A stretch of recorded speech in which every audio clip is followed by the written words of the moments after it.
আগে ছিল কুঞ্চা, এখন হয়েছে বাস। আগে করতো পাগলামি আর এখন করে ছাগলামি।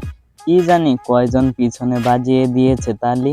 ছেলে মেয়ে ভালো হয় বাপ মার ভালো উপদেশ পেয়ে, কিন্তু যদি বাপ মা দেয় খারাপ উপদেশ তাহলে ছেলে মেয়ে কি করে ভালো হয়?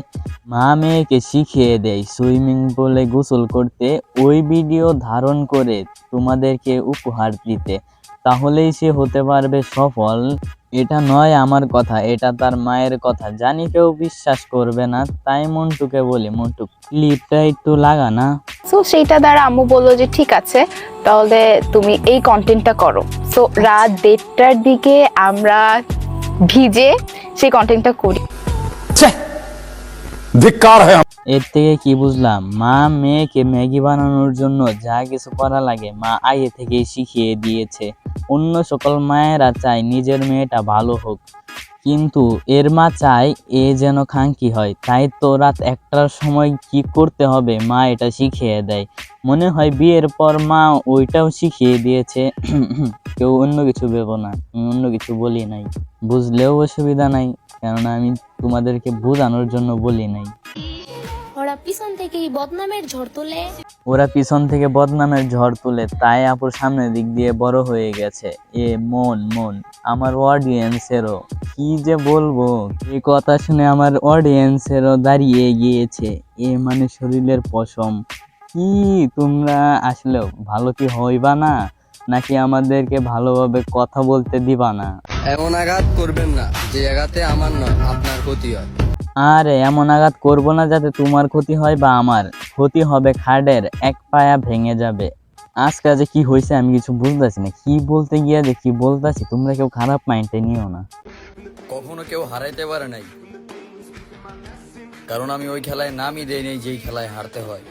তাই তো কই, হঠাৎ কইরা কোন জায়গা ভাস হইলো কি কইরা? এত এনার্জি কই থেকে পাইলা? এটা কি হরলিক্সে ছিল নাকি অন্য কোথাও? আমাকে একটু জানাইবা? আমার আবার অন্যদের মতো ইনস্ট্যান্ট অ্যাকশন না পছন্দ না। দেয়ালে পিঠ ঠেকা পর্যন্ত অপেক্ষা করি। পিঠ দেওয়ালে কেন? পিঠ তো ঠেকবে খাড়েতে।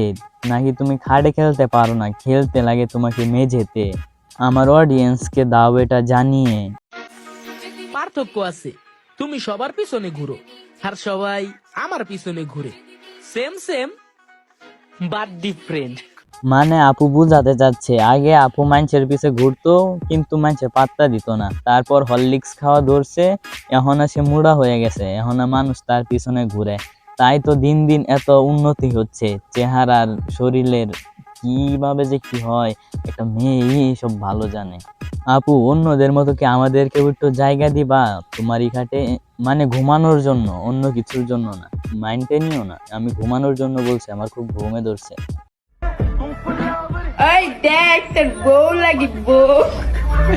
দেখছো ভাই, দেখছো কত বড় ক্রিমিনাল? দেখছো ভাই, আমি জাস্ট খালি এর বাসে একটু হইতে চাইছিলাম, এর ডাইরেক্ট আমার বউ হয়ে গেছে। আর যদি কিছু করতে চাইতাম তাহলে না কি হইতো। না থাক, আমি তোমার বাসায় যাইতাম না। তুমি আমার বউ হইও না, পরে আমার ঘরে জায়গা থাকতো না, আমি আমার ঘরে ঢুকতে পারতাম না। এর চেয়ে আমি যেন আছি ঠিক আছে। তো এটা ছিল ভিডিওর প্রথম পার্ট। যদি দ্বিতীয় পার্ট চাও তাহলে কমেন্ট করো, আর না হলে আমি পরবর্তী পার্ট আনবো অ্যাডভান্স গেমিং আর আদিবাকে নিয়ে। আর যদি তাও না হয় তাহলে অ্যাডভান্স গেমিং আর কালা সাকিব অথবা ব্ল্যাক সাকিব এরা যে স্ক্যামার, এটার সম্পূর্ণ এভিডেন্স আমার কাছে আছে। সব কিছু নিয়ে মাঠে নামবো পরবর্তী ভিডিওতে। এখন আর তোমরাই বলো, এই ভিডিওর নেক্সট পার্ট চাও নাকি আদিবা অ্যাডভান্সকে চাও, নাকি স্ক্যামার ব্ল্যাক সাকিব আর অ্যাডভান্স গেমিংকে দেখতে চাও? আশায় থাকবো তোমাদের কমেন্টের। তো আজকের মতো বিদায় নিচ্ছি প্রিয়। ভিডিওটি ভালো লাগলে লাইক করে দিও, কিছু আওয়ালদের কেটে দেবো লেজ, আর তোমাদেরকে জানাই আল্লাহ হাফেজ।